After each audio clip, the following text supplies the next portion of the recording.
Local programming on KRWG made possible in part by viewers like you.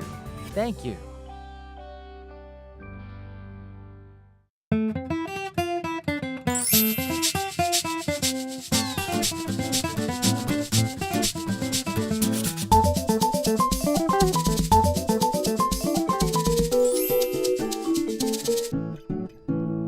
Hi, welcome to Fronteras at Changing America. I'm Anthony Moreno. Today on the program, we learn about the story of a blind artist and champion runner from the borderland. Here to tell us more about this fantastic story is New Mexico State University alum and author J.L. Powers, along with George Mendoza, champion runner as well. Thank you both very much for joining us. Thanks for having us. Thank you.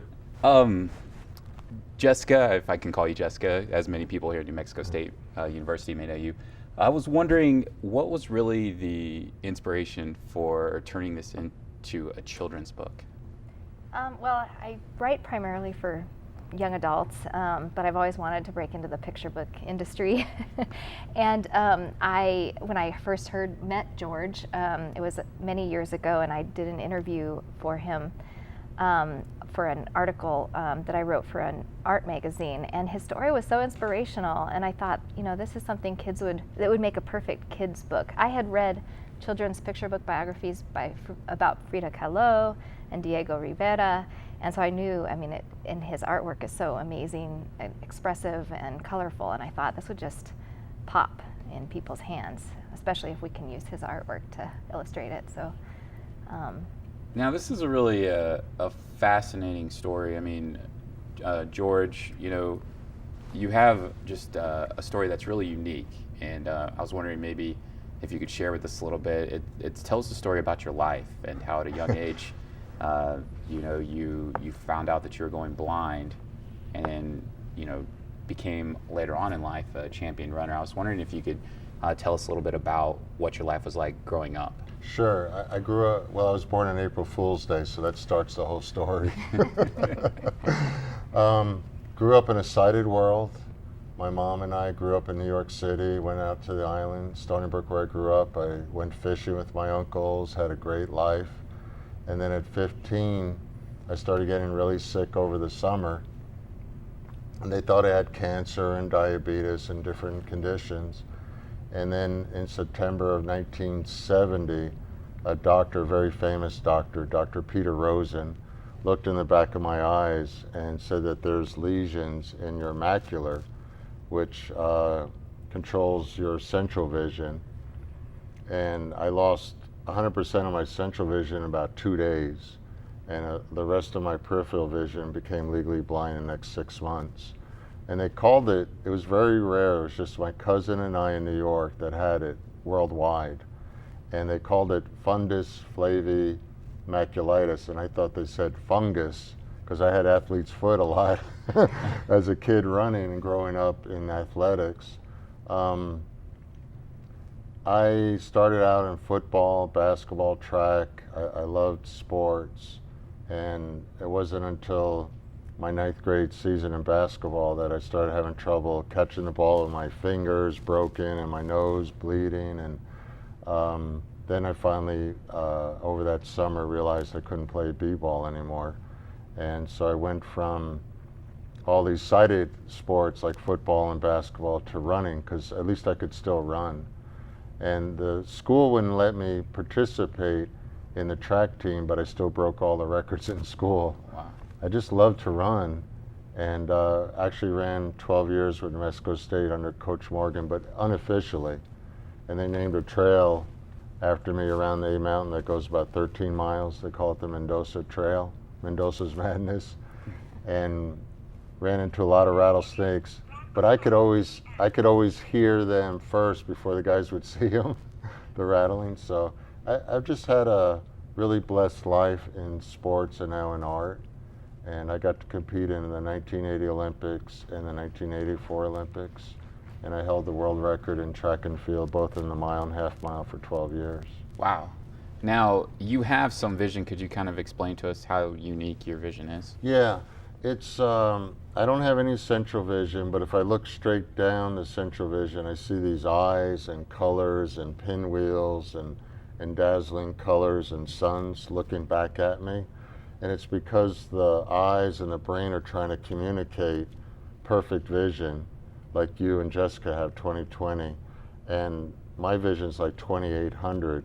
It's very blurry, but on top of the blurriness, what makes it very unique is it's a condition kind of referred to as kaleidoscope eyes. Kind of look at a kaleidoscope. So I have a funny story to tell you. My cousin, who went blind at 15 like I did, but she's 10 years older than me, Mary Taft. I get to see her once in a while when I go traveling back east. And I sat down with her, and you know, she knows I'm a famous artist now, and I've got books and movies done on my life story. And she goes, well, I tell her, you know those crazy colors, the eyes, the spots, the pinwheels? She says, you see them? She says, yeah, I see them. I said, have you ever tried painting them? Because that's what made me so famous internationally. And she goes, what are you, crazy? I'm blind. I said, what the hell do you think I do?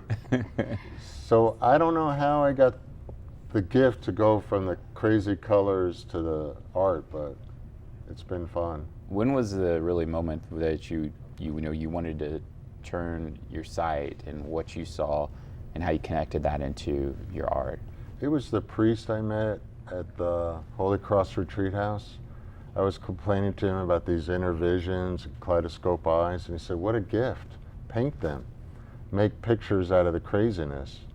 And of course, I didn't do it right away because I was still running in the Olympics, and I was mostly concentrating on that. But as I got older and I wasn't, I retired from the Olympic movement, I started painting.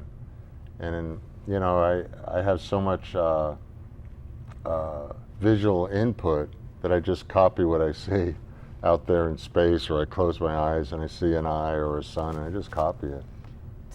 Did it help, as you started to paint and with,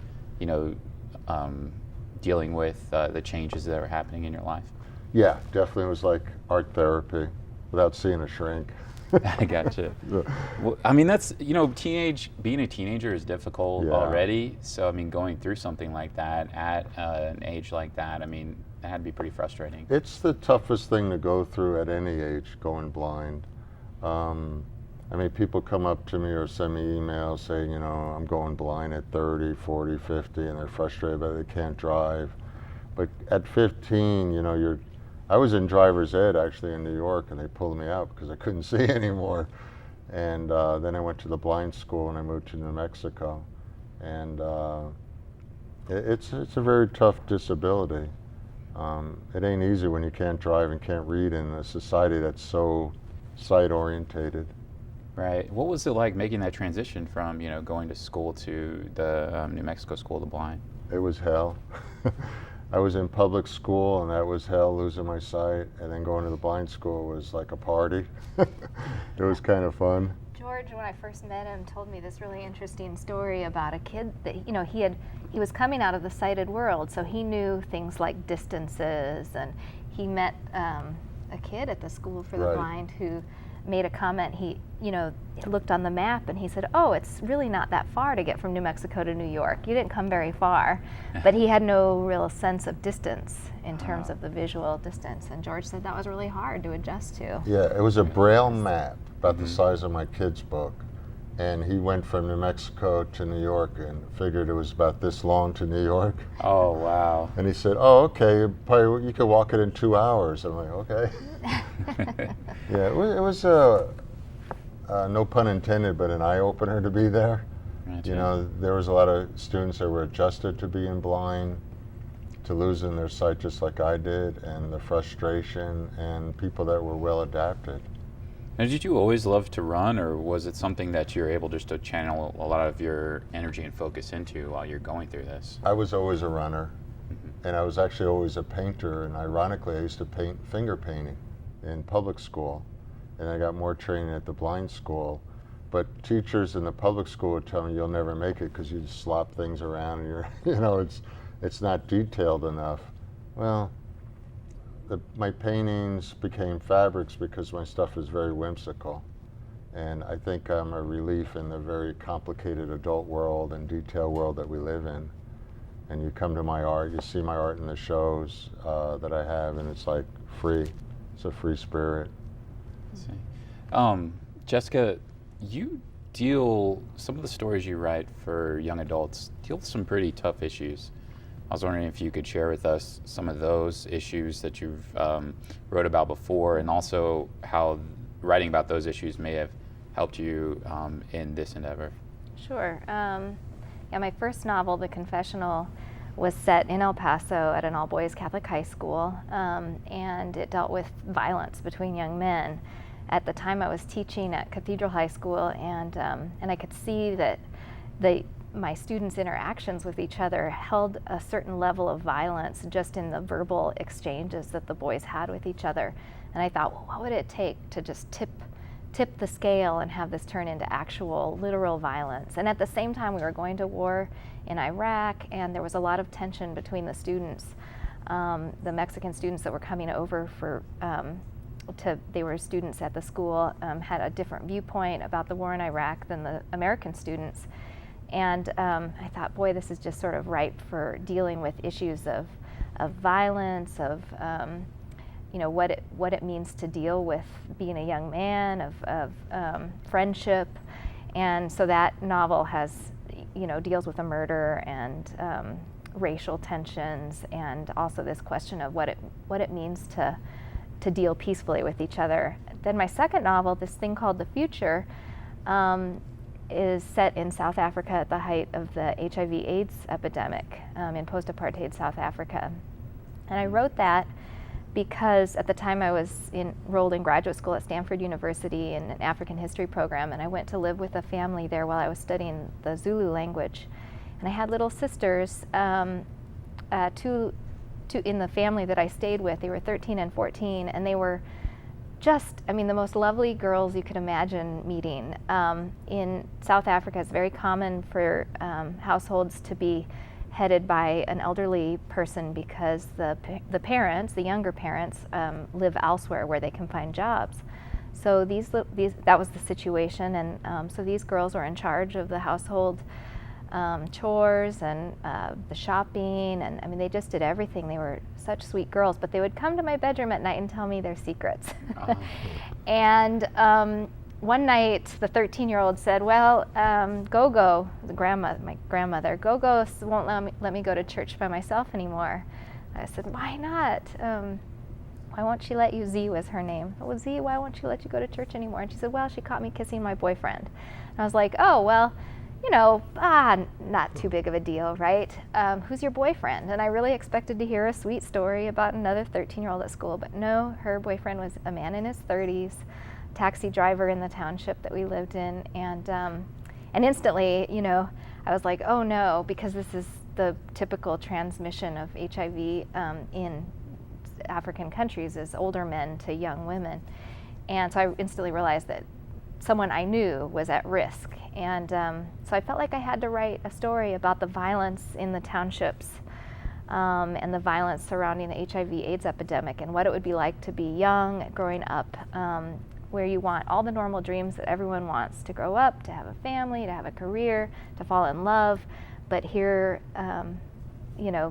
officially 30% of the population has a disease that's sexually transmitted, and certainly in some locations, much higher percentage of the population. So I wrote that novel, and then I have a third novel out, also dealing with violence. Now that seems to be my theme, but I'm such a peaceful guy. right.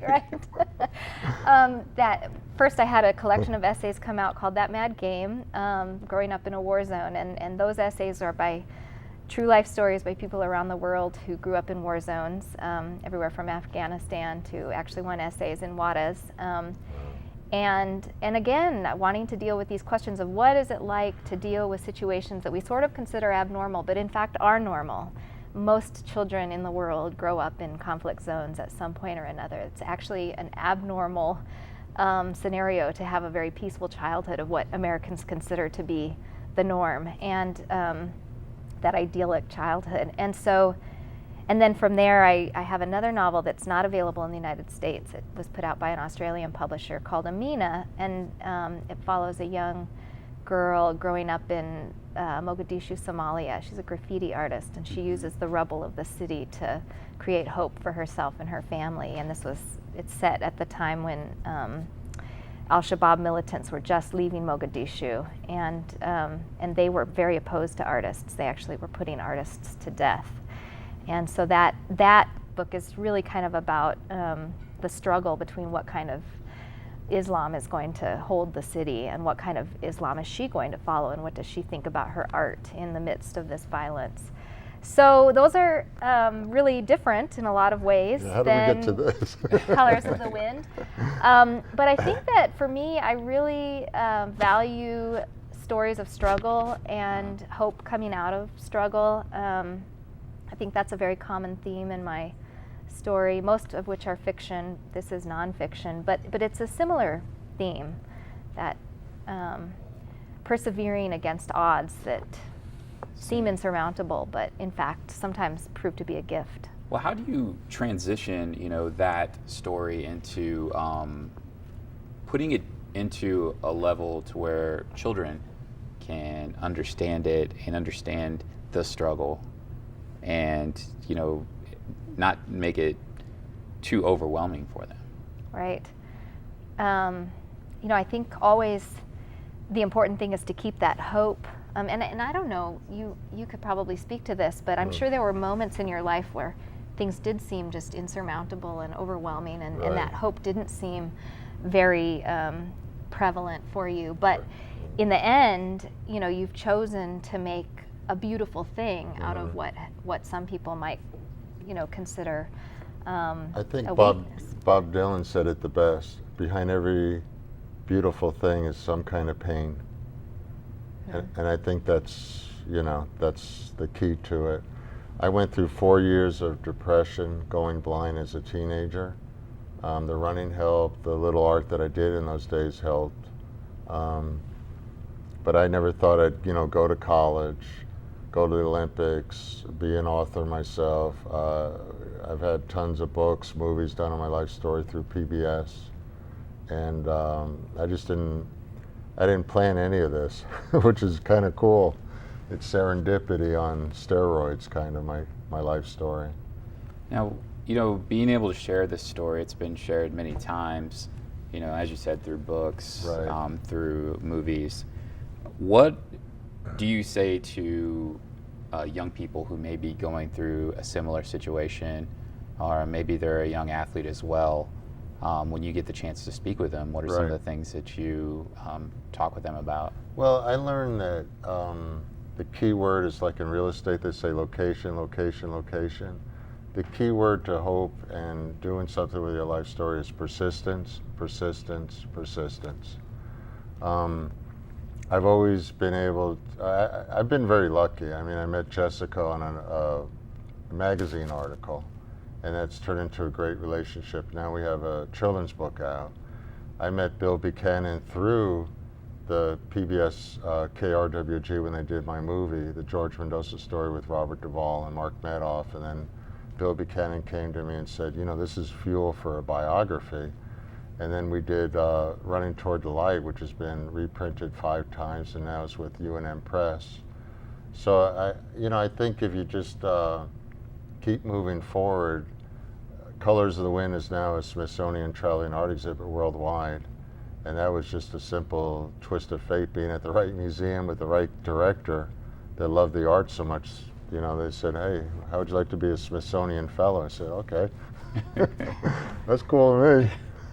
What does that feel like, to go from that, growing up finger painting and teachers telling you that, your painting's no good, and, dealing with the life, issues that you had to face, and then running and then going somewhere with that. Well, I've always been highly motivated, and even despite a disability, I know where I come from.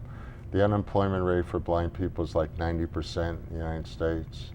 I know that there's a lot of misconceptions about blind people, that we're always in the dark. I'm actually in these fireworks, bright lights and dazzling colors.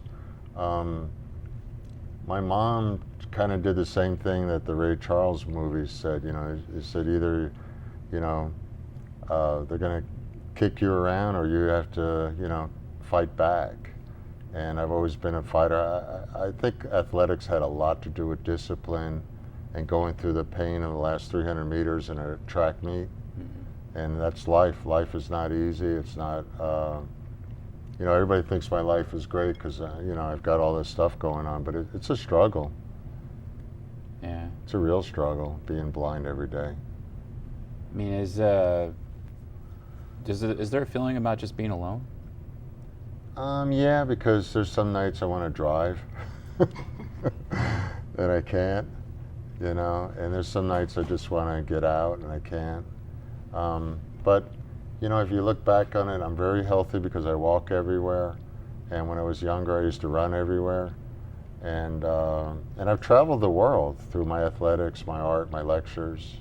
So where exactly have you gone? I mean, share with us some places. I've been to Europe many times in my athletics. I've been to Canada in athletics. I've spoken Canada. I've ran in Mexico City, ran all over the United States. So I've been a world traveler. I haven't done Asia yet, but I'll get there. Or Africa. Or Africa, yeah. I'll go with you next time. Take my art there. Now, Jessica, what are your hopes with this book? What do you want young people kids to really get from it? Well, definitely I think I would love to have kids see this as a story of true perseverance and also someone turning around something that some people consider a weakness and making it actually a strength. I also think that just introducing them to art, because that's a great thing about this book is the actual art is in there. It's illustrated by George's artwork, and so it's a beautiful coffee table book too.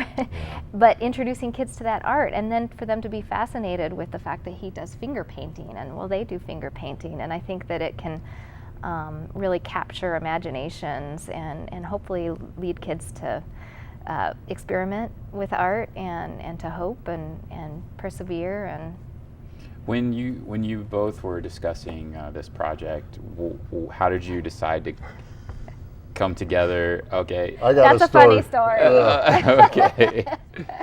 One day we didn't discuss it. That's what I love about it. And we're trying to remember when she wrote it.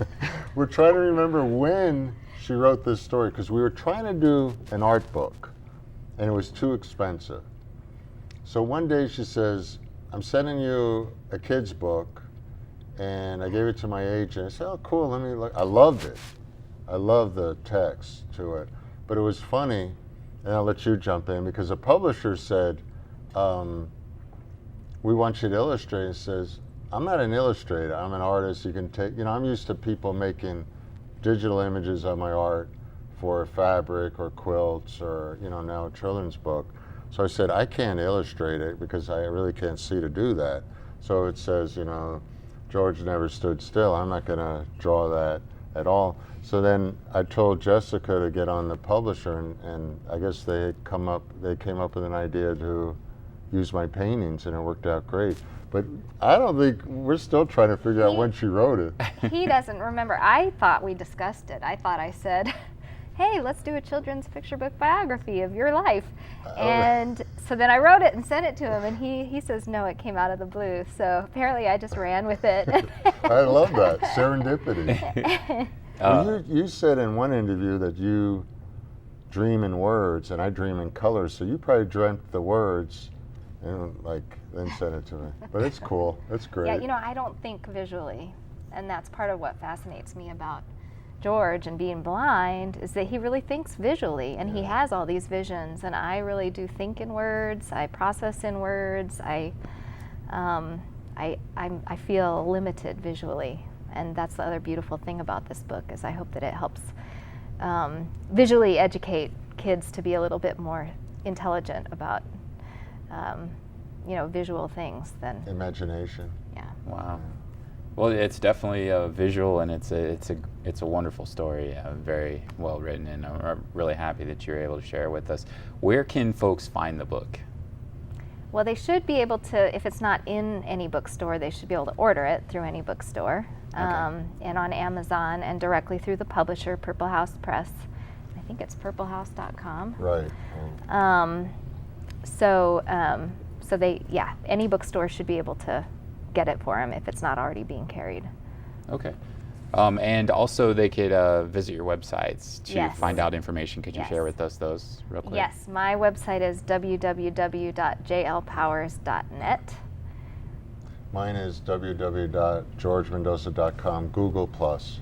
Okay. Yeah. And you could find a lot of information about, I believe, your previous work and your current work, and at your website. And I saw about 1 million news clippings, I think, on your website, Yeah, George. when I had a black beard and black hair, and a lot of my artwork is on there.